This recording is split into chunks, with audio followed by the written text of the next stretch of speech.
الحمد لله وكفى وسلام على حبيبه المصطفى أما بعد فأعوذ بالله من الشيطان الرجيم بسم الله الرحمن الرحيم إن ينصركم الله فلا غالب لكم وإن يخذلكم فمن ذا الذي ينصركم من بعده وعلى الله فليتوكل المؤمنون صدق الله مولانا العظیم۔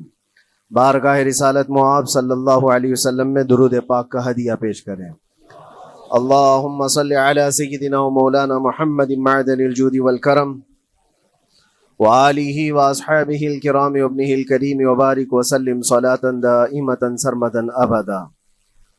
اللہ عز و جل قرآن عظیم میں فرماتا ہے اگر اللہ تمہاری مدد کرے تو کوئی دوسرا غالب آ ہی نہیں سکتا۔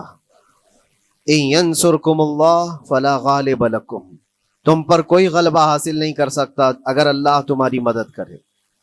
وَإِن يَخْذُلْكُمْ فَمَنْ ذَا الَّذِي يَنْصُرُكُمْ مِنْ بَعْدِهِ، اور آگے اللہ فرماتا ہے اور اگر اللہ تمہیں چھوڑ دے یا گرا دے تو کون ہے اس کے بعد جو تمہاری مدد کرے؟ کوئی ہے جو اللہ کے علاوہ تمہاری مدد کر سکتا ہے؟ جب نہیں ہے تو پھر آگے ہونا کیا چاہیے؟ وَعَلَى اللَّهِ فَلْيَتَوَكَّلِ الْمُؤْمِنُونَ، تو مومنوں کو چاہیے کہ وہ صرف اللہ پر بھروسہ کر کے رہیں۔ فتح، نصرت، مدد، یہ سب جو چیزیں ہیں بہت سارے لوگوں کے ذہن و دماغ میں ایسے ہے کہ فوراً آ جانا چاہیے۔ کوئی بھی فتح ہو، کوئی بھی مدد ہو، بغیر تمہارے اسٹرگل کیے ہوئے، بغیر مصیبت اٹھائے ہوئے نہیں ملے گی۔ اگر فتح و نصرت یوں ہی آپ کو روزانہ ملنے لگ جائے تو کیا رسول پاک صلی اللہ تعالیٰ علیہ وسلم مدینہ طیبہ میں بیٹھ کر دعا کرتے تو ساری چیزیں فتح یاب نہیں ہو جاتی؟ آپ صلی اللہ تعالیٰ علیہ وسلم کو بدر میں جانے کی ضرورت کیا پیش آتی؟ احد میں اپنے 70 جوان صحابہ کی شہادت پیش کرنے کی ضرورت کیا پیش آتی؟ اور اسی طرح سے خیبر ہو کہ حنین ہو کہ طائف ہو، کتنی جنگیں ہیں جس میں اپنی جان کی بازی لگائی صحابہ نے۔ سب سے بڑا معرکہ تو کربلا کا دیکھیں آپ، جہاں پورا کا پورا خاندان شہید ہو گیا ہے۔ تو فتح و نصرت بغیر قربانی کے اور بغیر تکلیف کے ایسی ہی آ جائے؟ آج کے زمانے میں ہم سوچ کر کے بیٹھے، ایسا نہیں ہوتا۔ اسلام زندہ ہوتا ہے ہر کربلا کے باہر، اور اللہ کی مدد آتی ہے، یہ بھی نہیں ہے کہ نہیں آئے گی۔ کچھ لوگ مایوس ہوتے ہیں، کچھ لوگ نروس ہو جاتے ہیں اور بھاگنے پر مجبور ہوتے ہیں۔ یہ امتحانات کی گھڑی ہوتی ہے۔ ایک حدیث پاک میں آپ کو بتاتا ہوں، اللہ کے نبی صلی اللہ تعالیٰ علیہ وسلم ارشاد فرماتے ہیں کہ آخر زمانے میں ایک ایسی عظیم جنگ ہوگی ایمان والوں کی اور رومیوں کے درمیان۔ کفار و مشرکین ہیں اور مسلمین ہیں۔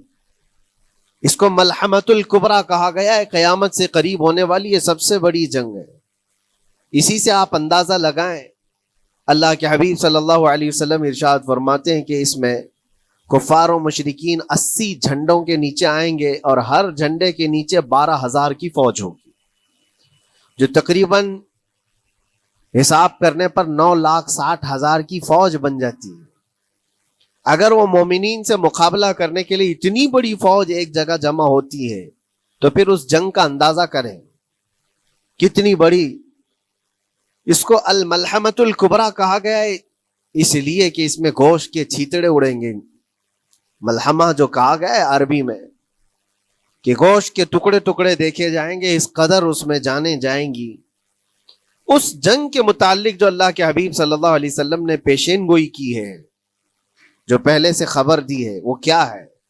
فرمایا کہ پہلا دن جب ہوگا مقابلہ کا تو اس میں مسلمانوں کی جماعت میں تعداد کتنی ہوگی یہ تو نہیں بتایا گیا۔ کفار و مشرکین کے تو بتا ہے کہ 80 جھنڈوں کے نیچے آئیں گے، لیکن مسلمان اور مومنین جو لڑ رہے ہیں ان کی تعداد کا کوئی علم نہیں ہے ہمیں، لیکن یہ پتا ہے کہ ان میں سے 1/3، ایک پوری جماعت کا 1/3 حصہ میدان چھوڑ کر بھاگ جائے گا۔ جنگ میں سے وہ میدان چھوڑ کر بھاگ جائیں گے جب اتنی شدت کی چیز ہو رہی ہو، مصیبت آ گئی ہے، تکلیف آ گئی ہے، 1/3 میدان چھوڑ کر بھاگ جائیں گے۔ اور ان پر کیا فرمایا حضور پاک صلی اللہ علیہ وسلم فرماتے ہیں وہ دنیا کے روئے زمین کے بدترین لوگ ہوں گے، ان کی توبہ بھی قبول نہیں ہوگی، وہ سب سے بدترین لوگ ہوں گے، پیٹھ دکھا کر جو نکل چکے۔ دوسرا مرحلہ آئے گا، دوسرا پڑاؤ، یہ ایک بہت سخت سٹرگل کرنے والا میدان ہے، مصیبت اٹھا رہے ہیں، مشقت اٹھا رہے ہیں۔ دوسرا دن ایسا ہوگا کہ مومنین کی جماعت کا 1/3، 1/3 حصہ شہید ہو جائیں گے، قتل ہو جائیں گے۔ سوچو یہ بہت بڑی بات ہے۔ یہ دونوں چیزوں پر میں آج آپ سے گفتگو کرنا چاہتا ہوں۔ 1/3 حصہ میدان چھوڑ کر بھاگ جا رہا ہے اور 1/3 حصہ قتل ہو گیا، شہید ہو گئے۔ بچے کتنے ہیں؟ 1/3۔ لاسٹ میں 1/3 حصہ بچا ہے، یعنی ایک میں اگر 3 پارٹ کریں تو 2 پارٹ تو ختم ہو گئے، 1 پارٹ بچا ہے۔ اور اللہ کے نبی صلی اللہ علیہ وسلم فرماتے ہیں اللہ رب العزت اس آخری تہائی حصے کو فتح مبین عطا فرمائے گا۔ فتح تو ہے ان کی، فتح ہوگی ان کی، لیکن جو حصہ بچا ہوگا وہ آخر کا 1/3 حصہ ہوگا۔ اب اس پر مجھے عرض یہ کرنا ہے، مومنوں کو اگر فتح دیکھنا ہے، اللہ کی نصرت اور مدد دیکھنی ہے، تو یہ 2 چیزیں تو برداشت کرنی پڑیں گی۔ کون سی؟ پہلی چیز اپنوں کا چھوڑ کر بھاگ جانا، اور دوسرا اپنوں کا اپنے سامنے مر جانا۔ ہوتا کیا ہے ونٹرز میں the temperature comes down and the pressure also comes down. Temperature کم ہونے سے the circulation goes down, so the joint they feel more pain and more stiff. یہ دونوں چیزیں ہمیں دیکھنا پڑے گا۔ بہت سارے ایسے ہوں گے جو چھوڑ کر جا چکے ہوں گے، دامن چھڑا رہے ہوں گے، بھاگ چکے ہوں گے، اور کچھ وہ ہوں گے جو لڑتے لڑتے اپنی جان دے چکے ہوں گے۔ یہ دونوں بھی بہت سخت مسئلے ہیں میرے عزیزوں، انسان کو یہ پگھلا دیتی ہیں چیزیں۔ اگر آپ کو ایسا لگے کہ میرے اپنے جاننے والے لوگوں میں سے کچھ لوگ مجھے چھوڑ کر بھاگ جا رہے ہیں، تو یہی انسان ٹوٹ جاتا ہے، اس کے دل کی کیفیت بدلنے لگ جاتی ہے، وہ پھر مایوسی کا شکار ہونے لگتا ہے۔ میری جماعت میں 100 لوگ تھے، 90 تو بھاگ رہے ہیں، 10 کیا کریں گے؟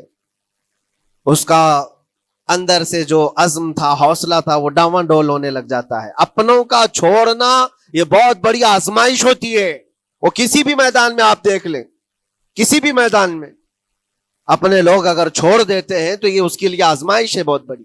اور دوسری آزمائش تو یہ ہے، بچے آدھے تھے، اس میں سے تو آدھے انتقال کر گئے۔ کبھی میرا عزیز دوست، کبھی میرا عزیز مشورہ دینے والا مشیر، کبھی بہت زیادہ مجھے سپورٹ کرنے والا، ایسے لوگ جب انتقال کرنے لگ جائیں تب پھر آدمی پھر ٹوٹ جاتا ہے۔ کچھ تو بھاگ گئے اور کچھ تو قتل ہو گئے، میں کیا کروں گا؟ میرے عزیزوں، جو آخر میں بچنے والے لوگ جو ہوتے ہیں نا، وہ معمولی نہیں ہیں، وہ اللہ کی ذات پر سب سے زیادہ توکل کرنے والے لوگ ہیں۔ ان کو کوئی چیز ہٹا نہیں سکتی، اپنوں کی بے وفائی بھی ان کے قدموں میں لرزہ نہیں لاتی، اور اپنوں کا انتقال ہو جانا بھی ان کے حوصلوں کو نہیں توڑتا، تبھی جا کر کے اللہ تعالیٰ انہیں فتح مبین عطا فرماتا ہے۔ اور یہ چیز ملحمت الکبریٰ میں دیکھی جانے والی تھی، دیکھی جانے والی تھی، جو قیامت کے قریب ہونے والی جنگ ہے۔ لیکن میرے عزیزوں، آج ہم نے اپنی آنکھوں سے یہ مشاہدہ کیا ہے، غزہ کی سرزمین پر، فلسطین میں 15 مہینے کے بعد آج صہیونی حکومتیں اور یہودی غاصب حکومتیں صلح کرنے پر اور ایگریمنٹ کرنے پر مجبور ہو گئی۔ دنیا ان کے منہ پر تھوک رہی ہے، تم 50,000 سے زیادہ لوگوں کو قتل کر کے صرف 200 لوگوں کو چھڑانے کے لیے آج بھی فتح کا جشن منا نہیں پا رہے ہو، بلکہ پھر جھک کر کے ان کے ساتھ معاہدہ ایگریمنٹ کرنے پر مجبور ہو۔ یہ فتح ان بچوں کی نہیں ہے تو اور کیا ہے، ان مظلوموں کی نہیں ہے تو اور کیا ہے، جن کے پاس کھانے کو روٹی نہیں ہے اور پہننے کو کپڑے تک نہیں رہ گئے، ان کے علاج معالجے کے لیے دوائیاں نہیں رہ گئی، لیکن عزم اور حوصلہ ایسا ہے کہ اللہ ابھی ہمارے ساتھ۔ میرے عزیزوں، ان کے توکل اور ان کے عزم کے متعلق یہ صرف اور صرف اخبار کی باتیں نہیں ہیں، سوشل میڈیا کی باتیں نہیں ہیں۔ مخبر صادق رسول کریم صلی اللہ علیہ وسلم نے 1400 سال پہلے ہی بشارت دی تھی۔ اللہ کے نبی صلی اللہ علیہ وسلم فرماتے ہیں کہ دمشق کے ابواب یا پھر بیت المقدس کے آس پاس رہنے والوں میں ایک جماعت ہمیشہ قیامت تک ایسی رہے گی جو حق کے لیے لڑتی رہے گی. حضور پاک صلی اللہ علیہ وسلم فرماتے ہیں حق کے لیے وہ لڑتی رہے گی, قیامت تک ایک جماعت ہوگی. اور ان کی فضیلت میں میرے آقا فرماتے ہیں کہ ان لا یضرهم خذلان من خذلهم, ان کو دھوکہ دینے والوں کا دھوکہ ان پر کچھ اثر نہیں کرے گا, یا پھر ان کو چھوڑ دینے والے یا ان کی بات نہیں کرنے والے, یہ سب چیزیں ان کو کچھ بھی ضرر نہیں پہنچائیں گی. میں اس سے قبل اسی مسجد میں آپ کے پاس اس حدیث کو دہرا چکا ہوں, بیان کر چکا ہوں. اللہ کے نبی صلی اللہ علیہ وسلم فرماتے ہیں ان کو کوئی چیز نقصان نہیں پہنچائے گی, دھوکہ دینے والوں کی دھوکہ دڑی ان کا کچھ نقصان نہیں پہنچائے گی. آپ ہو سکتا ہے سوال کریں, عمارتیں ٹوٹ کر راکھ میں بدل گئی, ہزاروں بچے قبروں میں سو گئے, کتنی عورتیں بیوہ ہو گئیں, کتنوں کے گھر اجاڑے گئے, کتنوں کے ہاتھ پیر توڑے گئے ہیں, بمباری میں وہاں پر کون صحیح سلامت رہا, 2 لاکھ کے قریب لوگ متاثر ہوئے, اور مولانا آپ کہتے ہیں حضور نے فرمایا حدیث میں ان کو کچھ نقصان نہیں ہوگا. یہ نقصان نہیں ہے تو اور کیا ہے؟ ہو سکتا ہے آپ کے ذہن میں یہ سوال گردش کر رہا ہو, آپ بار بار یہ سوچ رہے ہوں گے اللہ کے نبی نے فرمایا ان کو کوئی چیز نقصان نہیں دے گی, دھوکہ دینے والوں کی دھوکہ دڑی سے ان کا کچھ بگڑے گا نہیں. اتنا تو بگڑ چکا, پورا راکھ میں بدل گئے, علاج کرانے کے لیے دوائی تک نہیں ہے, تو پھر کیا؟ اللہ کے نبی نے کیا فرمایا کہ ان کو نقصان نہیں پہنچے گا, ان کو ضرر نہیں ہوگا. پھر یہ ساری تکلیفیں اور یہ ضرر کیا ہے؟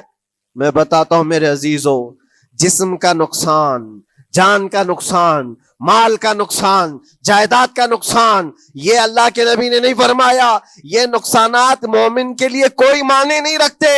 اگر ایمان سلامت ہے تو پوری کائنات سلامت ہے, اور یہ اللہ تبارک و تعالیٰ نے آج تک ان کے ساتھ رکھا ہے. ان کا ایمان محفوظ ہے, ایمان موجود ہے, جس کی وجہ سے یہ سارے نقصانات کچھ معنی نہیں رکھتے. اس لیے کہ یہ تکلیفیں, یہ جو ساری مصیبتیں آئی ہیں, اس پر تو اللہ تعالیٰ نے اجر عظیم کا وعدہ فرمایا ہے, اجر عظیم کا وعدہ فرمایا ہے. ہاں اگر ایمان ہی چلا جاتا تو پھر کون سی جنت ملتی, کون سی خوشبو جنت پاتے؟ کچھ نہیں ہوتا. ایمان سلامت ہے, جس کی وجہ سے انہیں دنیا میں بھی اللہ سرخروئی عطا فرمائے گا.